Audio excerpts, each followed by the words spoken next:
Keep your radio dial right here. You're locked into the hottest news station on the planet. Hot 702.5 in FM sound. Blazing today's hip-hop, R&B, and pop music. Keeping your radio on fire. Bringing you the hottest, realest, riskiest talk shows live 24/7. Live on HOT7025FM.com. Hey, y'all, it's your girl, Cheryl Underwood, and you're tuned into the hottest news station on the planet, Hot 702.5. Hi. Hey. What's up?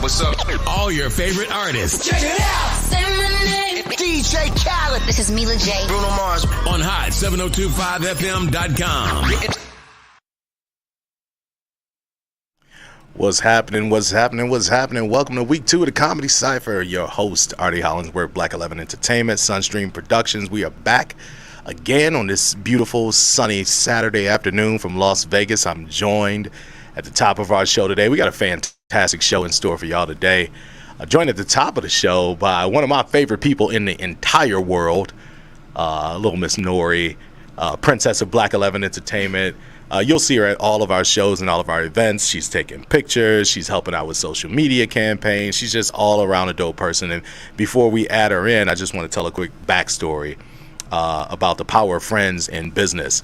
Nori and I met years ago at a comedy show, and she is an aspiring photographer. She's growing in her craft, and she's a woman of many talents, which you guys will get to know a few of those today. But came to me and she said, like, some of the most beautiful words I've ever heard spoken out of a person's mouth that wanted to assist. She said, "How can I help?"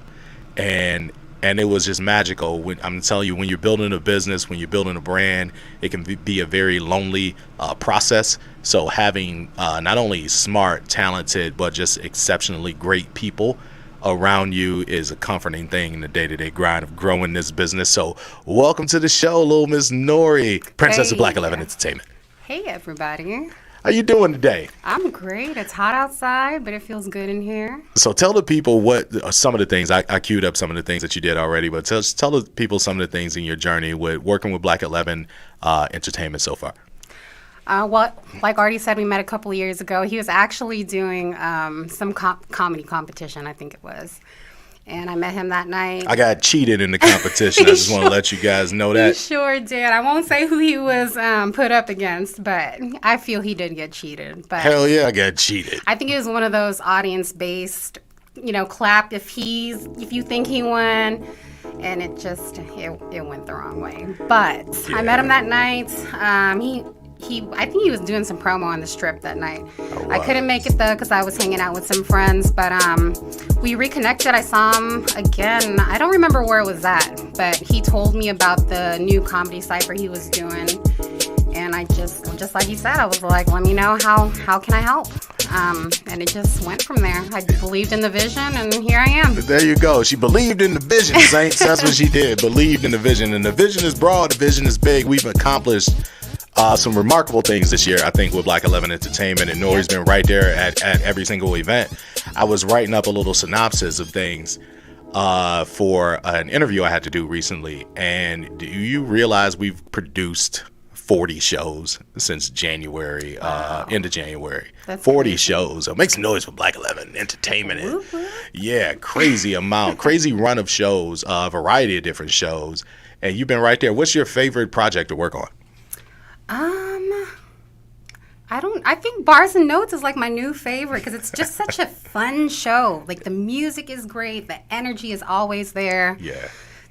There's never a comic that just does not hit. Like there's always heavy hitters on that show. Yeah, that's what we pride ourselves, man, with bringing great comics to great venues, and Bars and Notes is quickly becoming one of my favorite shows. Yeah. Funny enough, we will be joined today by one of our performers for Bars and Notes, Little Miss Carolyn Scott, dynamic performer on Bars and Notes. So, talk to me about what do you see us growing and glowing with Black 11 Entertainment? How do you see things progressing over the next or the latter part of this year?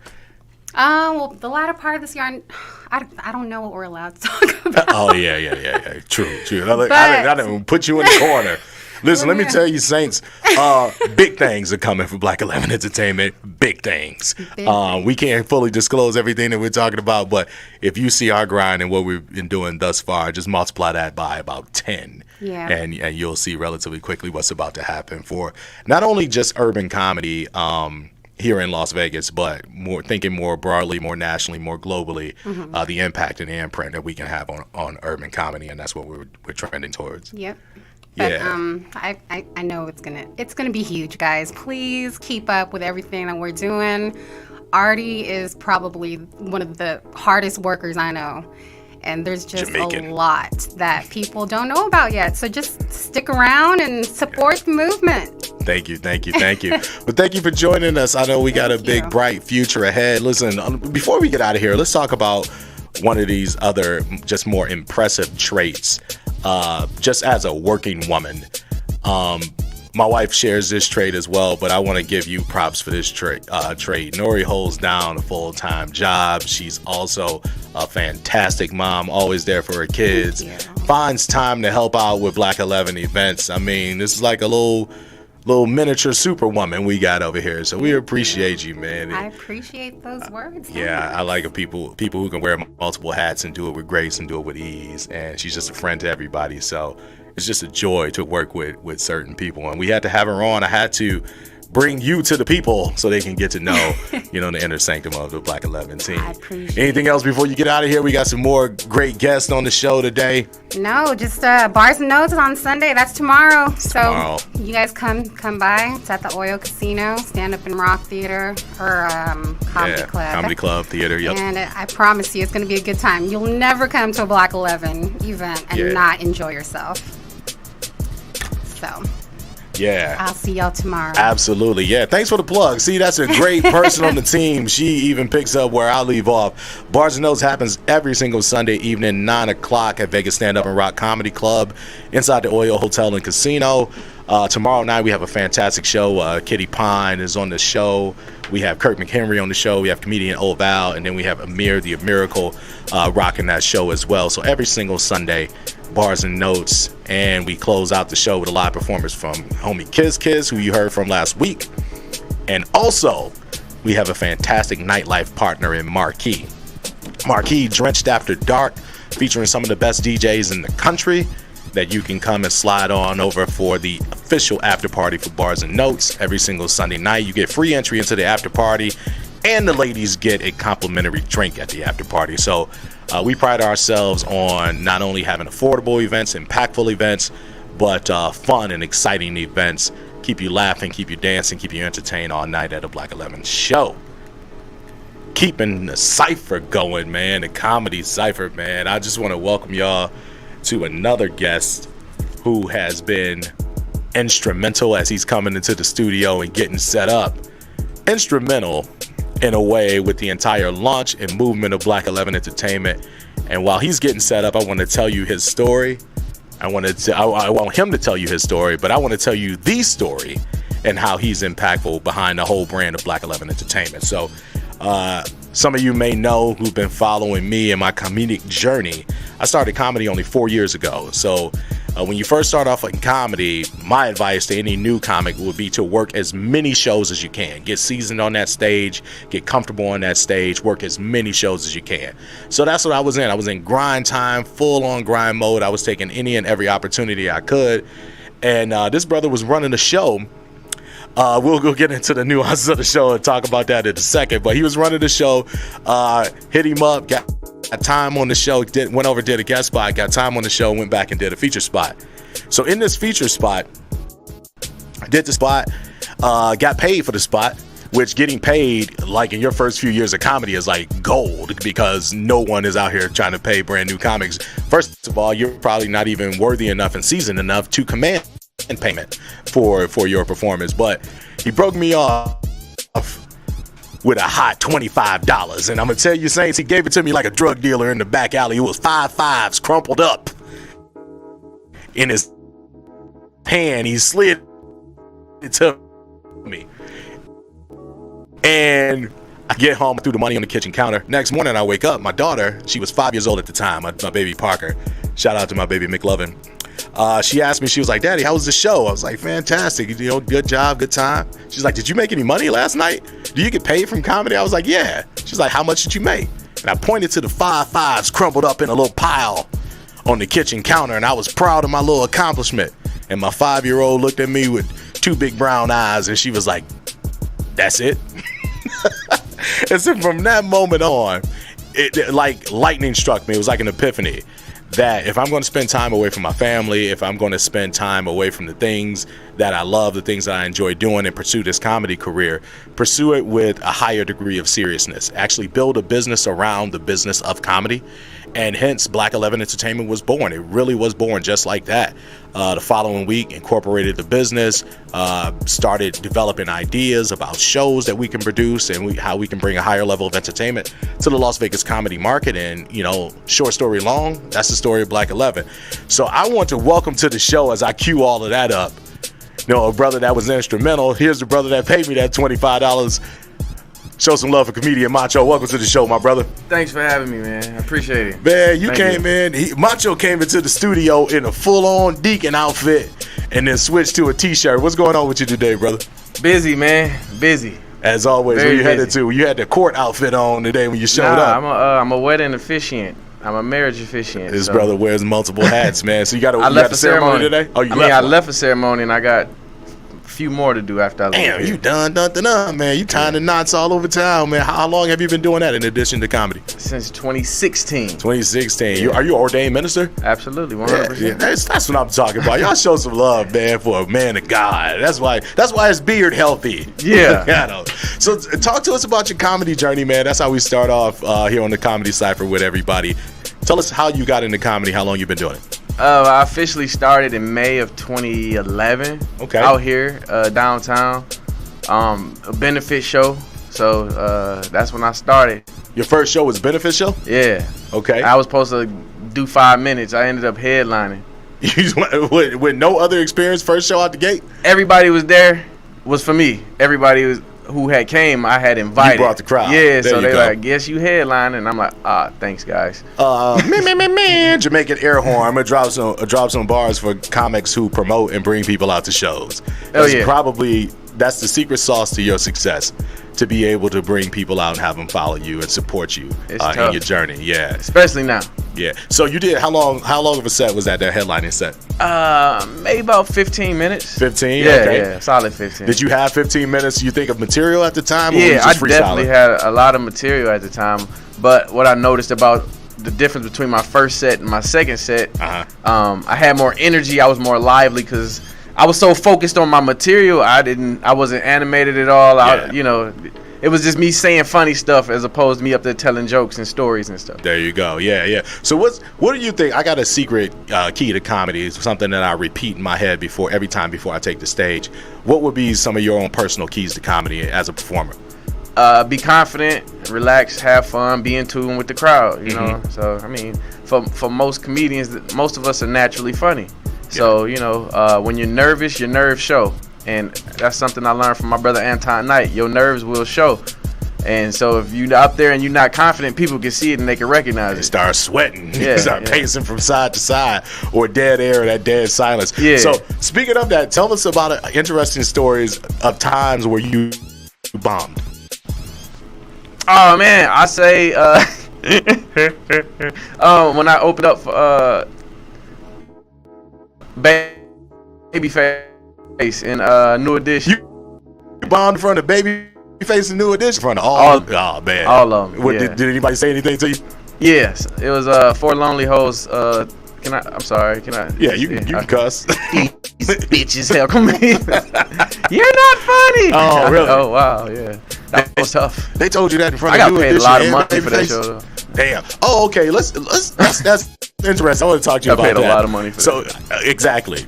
So as a comic, because I had this discussion / debate with some other comics recently, if you bomb on a show, you have a bad day at work, right? Everybody has a bad day at work. Do you feel like you should accept payment for that show if you bomb? Absolutely, 100%. Okay, how so? You still invested your time. But you're not guaranteed to be funny. And, I mean, the crowd, you should actually charge the crowd extra for not laughing. It's a two-way street. You know what I'm saying? I provide the joke, you provide the laughter. So if I do my job and you don't do yours, it's not my fault. Well, I'm speaking up for the audience now. What if the joke just not hitting? They just not feeling it. That ain't got nothing to do with me. All right, you brought the best joke you can. That ain't got nothing to do with me. The reason I had that conversation, let me give you a little backstory. Okay. What led into that conversation was about just integrity in the business. That was the overall discussion we were having, integrity and professionalism in the business. And I feel like if, as a show booker, when I book a comic, your job is to provide the energy and set the stage for the laughter of the audience that's there. And if people bomb just callously and then they show up at the end of the show with their hand out looking for payment, I'm like, hey, brother, this is a performance-based business as well. I disagree. Okay. But that's fine. Yeah. That's fine. You know, I understand. Like, you just want your money. I'm definitely, because you booked me to, like, you said what you said. You expect them to bring the energy. Like, was that conveyed when you booked them, though? Yeah. If that's conveyed when you book, that's totally different. Like, if you agree, I'm not saying, but like, I've never booked a comic and was like, yo, you need to guarantee you're gonna tear the house down. But I mean, as a performer, I'm sure you've been there and be it yourself or witnessed it, where a comic is just super casual on stage, they just not hitting. That's different. It ruins the show.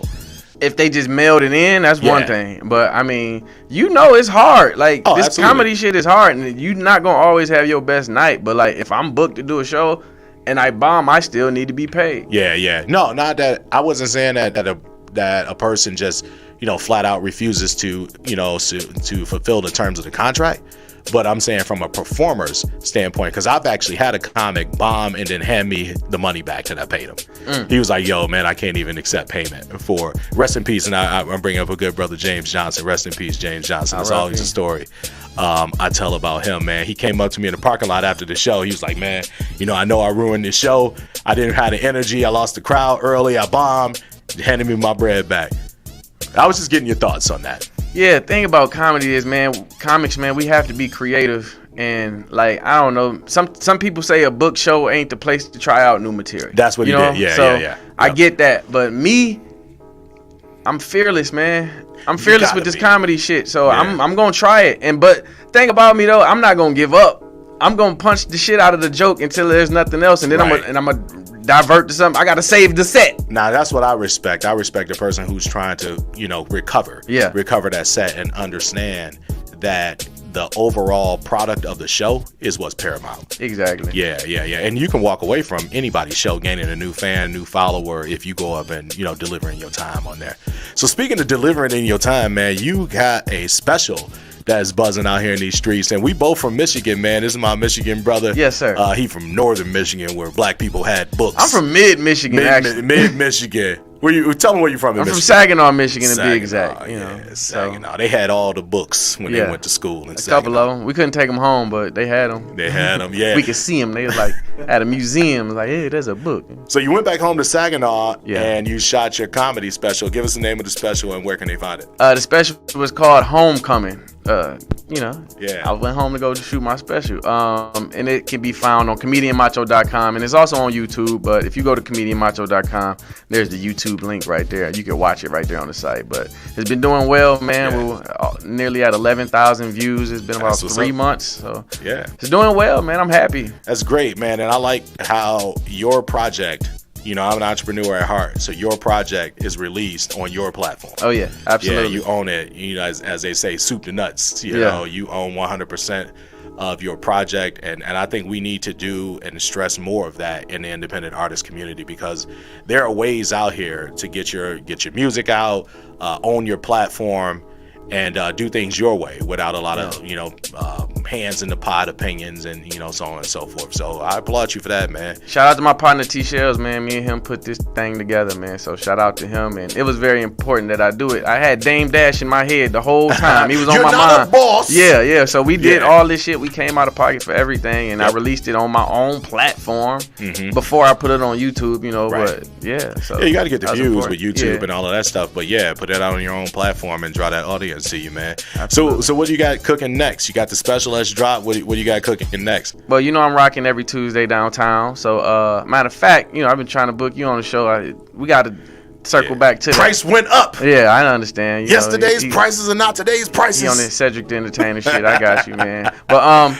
so yeah, every 26. Every Tuesday we out downtown at the Classic Jewel doing that, and I got some more things that I'm not quite ready to announce yet, but keep up with me, man. ComedianMacho.com. We definitely gonna keep up with you, man. So tell us your overall impression of the Las Vegas comedy scene, and maybe things that you like, things that you don't like. What would you, if you had a magic wand, you could improve a couple of things on the scene? What would you do? I love the Vegas comedy scene. We have very strong comedians out here. You got a lot of headliners out here, untapped talent, and I appreciate what Black 11 Entertainment is doing for the state of comedy here locally. You're doing a great job, man. You're doing a great job building up these different rooms, getting these artists paid, and allowing them to broadcast their talent, you know. So, you know, shout out to you for your professionalism. You know what I'm saying? So I like the way you incorporate everything. Everything's super professional. But I love the scene out here. I just wish that I wish there was like a comedy union out here. Yeah. You know what I'm saying? That'd be dope, like a comedy union. But there's rooms all over, man. Every night you can go out and get some good comedy here, man. Whether it's, you know, a mixture of local talent and, you know, maybe some nationally touring talent. But there's so much. Like if someone asked me that didn't live here, like, where should I go? I want to start comedy. I tell them to come here because this is a great place to get your start. Yeah, tons of opportunity. Didn't you start here? Yeah, I started here. I started 4 here years ago, so. And that was a great thing that you can stack multiple shows in a night. Here. Yeah, I started a full-time job, family, kids, all of that stuff. So it was a blessing to go out on a Tuesday night and hit maybe 2 shows and get a lot of work in. I was at one point in time on my come up, I set a bar to do 7 shows a week. And that's what I was doing. I was trying to get on everybody's show, be it 5 minutes here, 10 minutes there, just to polish and, you know, get better. And that's why your material sounding so seasoned. You got that Lowry's out there, man. I appreciate that, man. Seasoning Salt Bay. You seasoning Salt Bay out there with it. I enjoy you, man. I enjoy you, man. I know you be hosting, but you still throwing them jokes out there. I be trying. You know, that's a delicate dance to host. Yeah. At first, I was like, I hated hosting.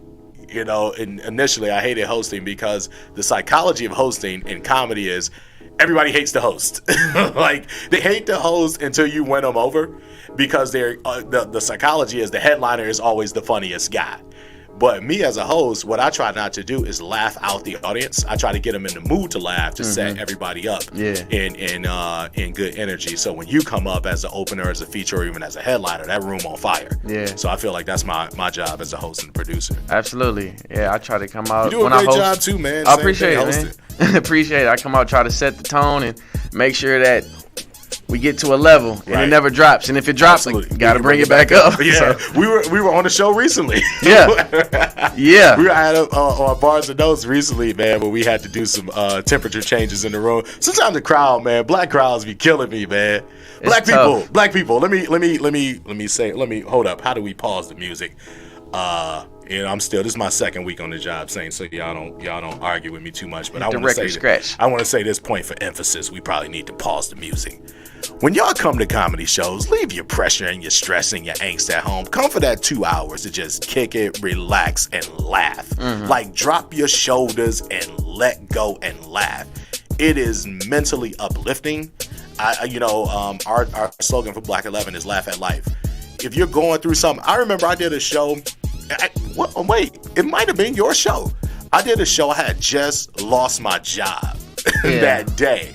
So it was my show. Yeah, it was your show. Yeah, I had just lost my job that day, and I'm coming over, and I'm like, man, I'm gonna find another job. Like, you know, shit happens, and I'm thinking of jokes and things around that whole premise of, you know, this experience and how I can share with the crowd. And it was so therapeutic for me just to get it off my chest and say, man, fuck this job, move on to the next thing. And so I appreciate that opportunity, and that's what comedy and laughter does for you. So people, when you come out to a comedy show, check it all of the nonsense at the door. Come in. These comics are talented. They work incessantly, day and night, polish that material, work that material, and give you something that, you know, a perspective to make you laugh at, man. Yeah. So let's wrap up on some quick hitters, man. Let's talk about comedic inspirations. Who's your comedy inspiration? Man, I grew up in that. I grew up in the Eddie Murphy era. You know, Eddie Murphy, Martin Lawrence. Yes, sir. Cedric the Entertainer. I really admire Ricky Smiley. You just dropped an Eddie Murphy laugh. really admire Ricky Smiley for what he does. Like, as far as like radio wise, I kind of pattern a little bit of my career after, what he does on the radio.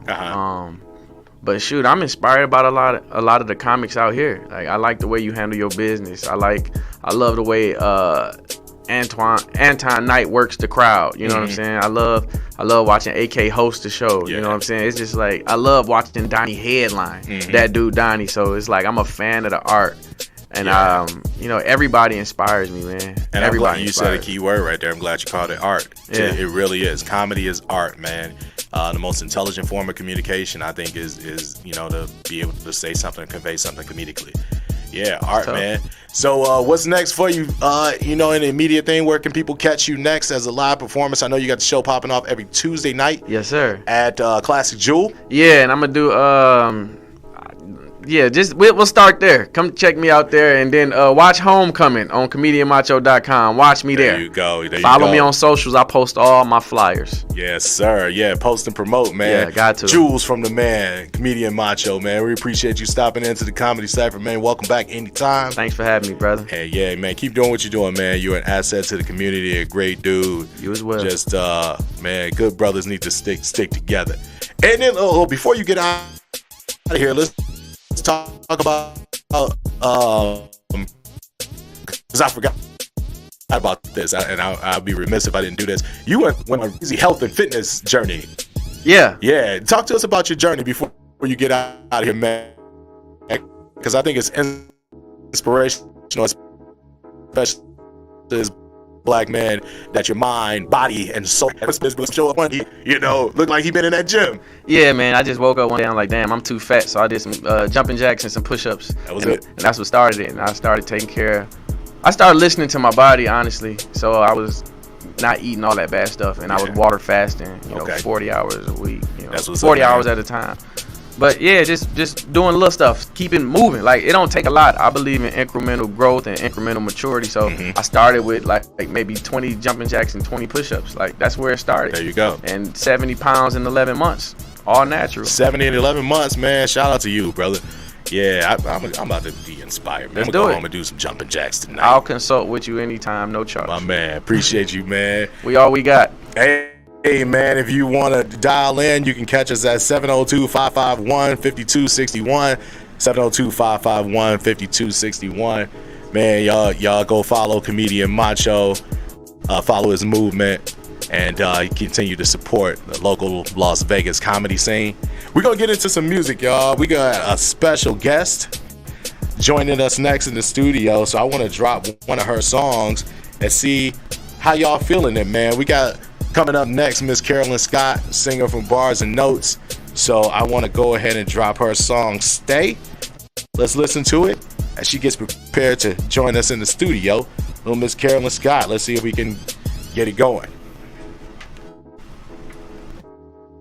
Sorry, y'all. I'm still like just doing it. You good?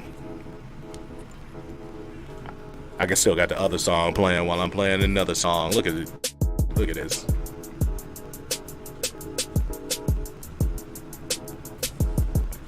My bad, y'all. What's going on? I'm having computer glitchy issues. Where we going? We're going down some more. Pause that.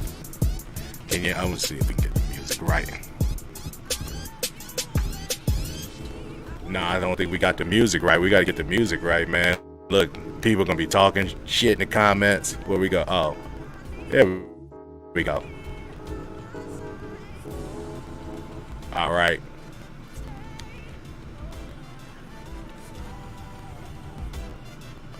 We got it.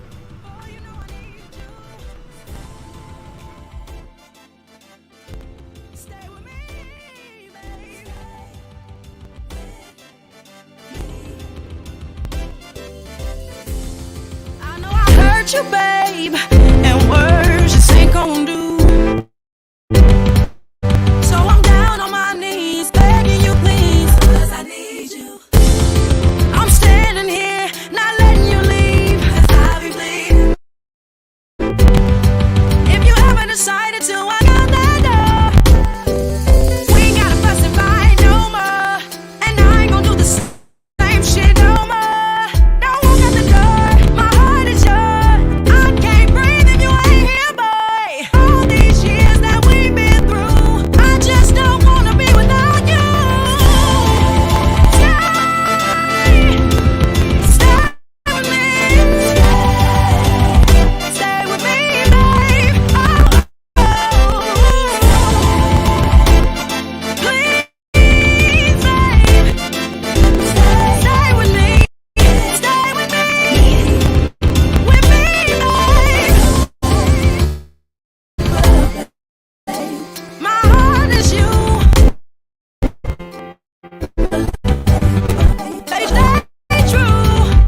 Yes, y'all. That was Miss Carolyn Scott with Stay. Y'all call and tell us what you think about Stay. I know I messed up. 702-551-50.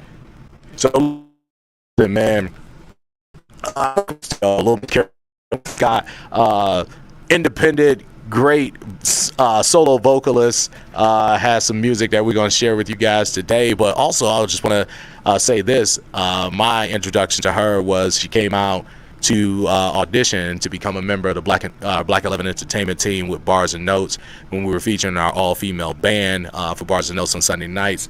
Had some dynamic performances, man. So I had to bring her in here today to talk about her own music. Welcome to the show, Carolyn. How you doing? Thank you for having me. I'm doing great. So that song we just heard, Stay, how long ago did you write that? About 10, 11 years ago. 10 years ago. Very, very powerful.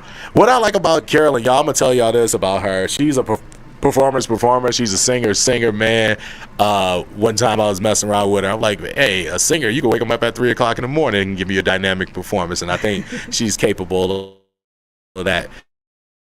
So talk to us about your music journey. How long have you been an artist and a performer?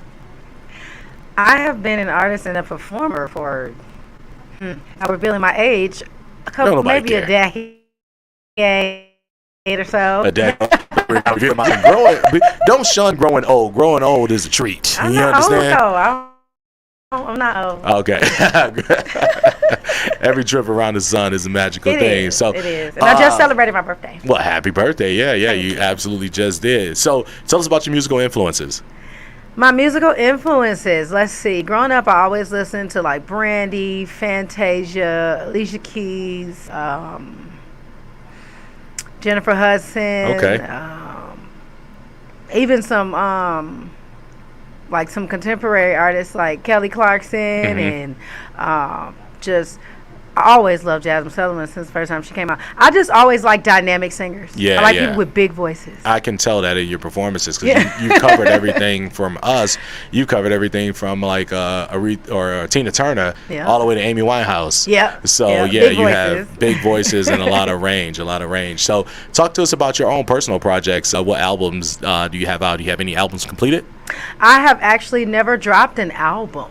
I've dropped EPs and I've dropped singles. Okay. I'm actually finishing up my album now. I was supposed to drop it on my birthday, but it's not done. Okay. So I'm rush the process. Right. I'm finishing my album now, and I'm glad that I actually took a second to hold it off because I've grown over the last like 6 months a lot. I've shed off a lot, and I've attach myself and align myself to some great positive things. So I want to be able to express the me of now. Got you. And it's going to be reflected in your music. That's a very, very intelligent thing to tap into your growth process and how that needs to be reflected in your art. Oh, yeah. So tell us in this journey of songwriting and inspiration, what are some of the projects or some of the songs topically? What are they getting into?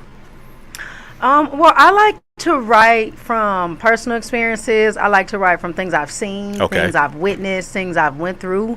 So right now I am actually on a healing journey, and I expressed that with my latest single that I put out. It was called Tired. Okay. I was tired of being tired. Let's hear that. Tired of being tired. You sent me that song. I did. Let's cue it up. That's my latest single, y'all. Make sure y'all check out Tired of Being Tired. Tired of being tired. Make sure you ask your DJs on the local radio stations to request that because I am currently on the charts. So make sure y'all request. All right, let's hear some Carolyn Scott. Tired of being tired. Tired of being tired. I'm tired of being tired. I'm tired. I'm tired of being tired. I'm tired of all these skies. I'm tired of all this fight. I'm tired of my dying. I'm tired of seeing the good in niggas. I'm tired of being too real for niggas. I'm me looking crazy. I'm tired of the ways you pay me. I'm tired of calling back. Call us up. You want to talk to Carolyn Scott about being tired? 702-551-5261. HOT702.5FM.COM1. I'm tired of giving y'all neglect. I'm tired of being tired. I'm tired.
definitely out there speaking to some of y'all. She's definitely out there speaking to some of y'all. I'm tired. I'm tired. I'm tired of being tired. Yo, that was Carolyn Scott with I'm tired of this shit. Sick of this shit. Tired of being tired. I hear you, Carolyn. Yeah. Yeah, sometimes we do get tired, man. So what was the inspiration around that song? Being tired of being tired. Of what? What specifically? Everything I said in the song. Okay, you talking about neglect, you talking about... I'm talking about disrespect, I'm talking about neglect, I'm talking about talking to somebody that ain't listening, ain't hearing it, you know what I mean? Just I believe every woman in their lifetime has been through a situation where you put a lot of effort into something and it just ain't working. This is from a relationship standpoint? Oh, yeah. Yeah, I told you, I'm very personal. I'm very personal with my music. You're going to feel my songs. So what do you do when you do get tired, when you're done, when you're fed up? You move on. Okay. You move on, man. And it's not that easy said. You know what I mean? It's easier said than done. But... yeah, the emotions of love are hard. You know your worth. You know what I mean? Yeah. And I wrote a song about that too. I wrote a song about that. And my next single I'm gonna drop is called Somebody New. Okay. And it's not out yet, but I'm gonna drop that. And it's just saying, hey, I'm somebody new now. You know what I mean? And that's where you have to get to. The easiest way, let me just say it like this: the easiest way to move on from a relationship is to love on yourself. Good game. Yeah. Yeah. To love on I think you have to start there, to tell you the truth. I think self-love and knowing your worth is key before you even enter into any type of relationship with anybody. That way you can find somebody who also knows their worth and your energies can match. When you have disaligned energies, and I think things don't necessarily match up well, you're on a slippery slope. In a relationship, it's almost destined for failure. So yeah, that's a good perspective to heal from and to adopt in your life. Coming off the heels, I'm tired. To what was it? It was finding a new somebody you. New. Somebody new. All right, be it you or somebody. Oh, new person. Somebody new. I don't suggest you get right up under somebody else right away. I didn't say right up under. Get your mind out the gut. I didn't say up under anybody, but you the one out here making these soulful songs. So talk to us about what's next for you on the performance side. Well, I just got hired today, actually, to open up for Michelet, September 16th. I'll be here at the Las Vegas Expo. Okay, that's what's up, Michelet. Yeah, I'll be doing that. OG heavy hitter on the scene. Oh, and you know what? This is my second time opening for her. I love her voice. It's very passionate. It's very strong. So is yours. Here, I'm going to put you on the spot because we had this conversation. Sing something for the people. Go. Let's see. Them that's got shall have, them that's not shall lose. So the Bible says, and it still is news. Mama may have, and Papa may have, but God bless the child that's got its own. That's got its own. Shout out to Carolyn Scott. God bless the child that's got his own. That's Billie Holiday. Yeah. I said I know it was Billie Holiday. I was saying shout out to you, Carolyn Scott. I wasn't about to say that was your song. I know that's. I know you plagiarizing over here. I was gonna say my follow-up to God bless the child that got his own. Get your broke ass up out of here. I know that's right. God bless the child. I love that. That's actually one of my grandmother's favorite songs. Oh, that's what's up. Yeah. So was your grandmother, your people growing up, a musical inspiration for you as well? I wouldn't say a musical inspiration. I would say she was the tag team partner. Okay. I would say she was. She's the Kelly Rowland to your Beyonce. She was there for me. Honestly, y'all wouldn't even know me if it wasn't for my grandmother. And I mean that literally and name? Musically. Lucille Scott. Shout out to Lucille Scott. That's what I'm talking about, Lucille Scott. That's my girl. Is she tuning in watching you today? She is in Atlanta on vacation. Oh, Lucille on vacation. Lucille out here getting her groove back. She is in Atlanta, whatever. Like mama got to have a life too. Doing her thing. But yes, honestly, crazy story real quick. I came here because my grandmother told me to come out here because I had just got kicked off American Idol and I was like really depressed. Okay. And she told me to come out here and sing, and you know that's the only person who can get me to sing again. So I sang, and then that next day, well, not that next day, but that same night, this lady came over and put her card on the table and was like, "Hey, I want you to sing with me at my show this weekend," and it was Mary Williams. Okay. Yeah, nice. No, you're not just gonna gloss over the fact that you said you got kicked off of American Idol and not tell us the backstory. So real quick, well, I didn't really make it on there all the way. Okay. What happened was got to the parking lot and it was like, No, see, I was very arrogant when I was younger, and I knew I had a really good voice. Okay. And so I was being a little brat, and I was outside the night before singing really loud, intimidating the other singers. And I woke up fifth in line for American Idol with strep throat. See, God said, "Stop playing. That's what Stop playing with exactly, me." He did. He sat me right down. I was so sad. Yeah. But it was a life lesson that I learned. Absolutely, learning experience, life lesson about arrogance, preparedness. There's a lot of things. There was a lot I learned from that. Yeah, definitely, from that experience. Definitely. Yeah, but undeterred, you're still building your music career. Is American Idol still on your your sights? Not at all. Okay. Right now, I am the Nevada state champion for the Karaoke World Championships. Okay. And the nationals for all the states will be this month at Ellis Island from the 21st through the 23rd. So I have to compete against New York, Nebraska, Jersey. I got to compete against all these other people. I'm sure you're going to shut it down. Oh, yeah. I'm not coming to play. Yeah. But so then I am going to speak it to existence, hopefully, because I really want to win. After that, you go to the world finals where you have to sing against Indonesia and Tokyo and, you know what I mean? Oh, just that should be a dope all experience, these other states, Spain, you know what I mean? Countries, I mean. And so I'm really excited about that right now. And I almost forgot the Black Music Awards is next month, too. Okay, look at you. You out here making moves, doing big thing. I almost forgot. Next week. Yeah, next week. We're just going to stay here. We'll just listen to the shit you forgot to say that you will next remember week, in the moment. I am nominated for Singer of the Year at the LGBTQ Awards. Okay. So I got a lot going on right now. That's what's up. Booked and busy. That's what we like to roll with. Yeah. Yes. So y'all continue to support. Where can they find you? Shout out your socials. Carolyn Scott. I paid for it that way. All you gotta do is type my name in anywhere you want to find me, and make sure you spell it right though. Spell it for him. CAROLYNESCOTT. If you spell it wrong, you're gonna get an old lady dog trainer. Okay. We don't want the old lady dog trainer. I can't even train the one I got. We want the young girl and the voice. That's love upcoming moves, and your journey will continue to support you, and you'll be seeing her at Black 11 events coming back as a featured artist. So y'all definitely stay locked in with us. Thank you, Carolyn Scott. Come through. For having me. All right, thank you. I whitened these teeth just for this event. You did.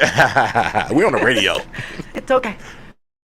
Yes, sir. So we're gonna play some music, man. Let's go ahead and play some music as we set up for our next guest here on the Comedy Cypher. We're gonna play another Carolyn Scott joint since I got him here. Let's go When You Want To. Hey, now you asked if you talking about soul now. All right, let's get it.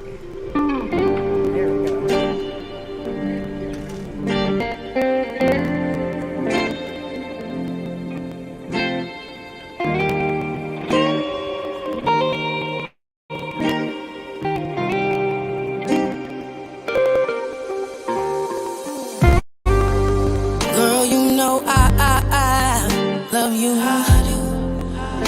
God knows I do. But you drive me crazy. You only care when you want to. You say you want closure. You say you wanna be closer. You lift me high till I'm floating, let me down till I'm hopeless, and I keep my heart open, hoping. When you're feeling lonely, you call me. When you need a shoulder, you call me. But when I need you, your love is different. I said when I need you, your love is distant. Nothing you do is new to me. You say you love me, you wanna be a family.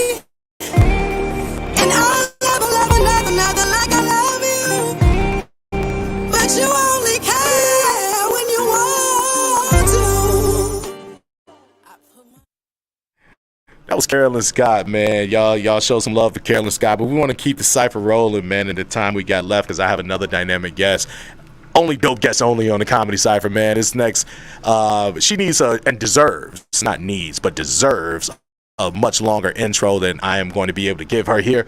But another super dope soul, man. There's people who inspire you. There are people who always got a great word to say, always got positive energy. And this is not only just who she is, but it's an embodiment of her business. So I want to get her on to introduce her to the people. Today, I want y'all to show a whole lot of love for Coach Amber J, life coach extraordinaire. Hey. Yeah, so Ardie, since you just gave me that short intro. Hey, whatever. You deserve much more. You deserve a longer intro, but in the essence of time, we're gonna shorten the intro and just say you're an overall dope person.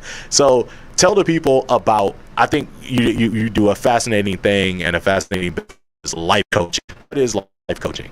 So life coaching is literally just like a football coach, a basketball coach, but it is a professional that comes in and helps you create your strategy or goals on whatever it is that you're going through or you need help with, and really just kind of help you identify where you're at, how to move you forward, and hold you accountable in that process. Mm-hmm. Like an accountability partner through life. Yes. But you charge for it, right?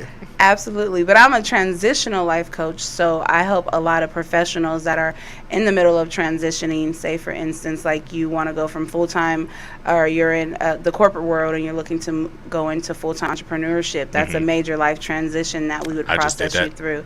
Yeah, and you need to process that. Even though it's good things, there's still things that come up that need to be processed. You need that accountability, encouragement, empowerment. And so that is what a coach does. But not only that, helps you identify certain areas so you don't get stuck or stay stagnant in that place. Let's pause on the key word that I think you just said, encouragement. Yes, encouragement, man. This is just a great word for, you do it as a professional, you do it for a living, but just even, within your personal network, if you have a friend or family, or you're that person that can speak a good word into somebody that's on a journey, go ahead and do that openly, do it willingly, and do it from the heart. You just don't know how impactful those little things are to people that's on, an amazing journey. So speaking of amazing journeys, you have, I brought you on this segment. We call this segment Interesting Motherfucker. Right. Because, I just think I meet people, I get the opportunity to work and meet with so many dope people across the board from all different genres and walks of life. And I think you're a very interesting person because you've overcome a lot in your personal life, which is, kind of spills over into your professional life. So as much as you're willing to share, tell us a little bit of backstory about that. About what? What part of my life? We've chopped up about so many things. She used to work for El Chapo, y'all. Just want to let the cat out the bag. I'm just playing. Right. No, my story, my journey, my life overall has definitely been a testament of what I do, how to overcome many different situations, circumstances, learning how to not be a victim of it, but becoming victorious in all that you do.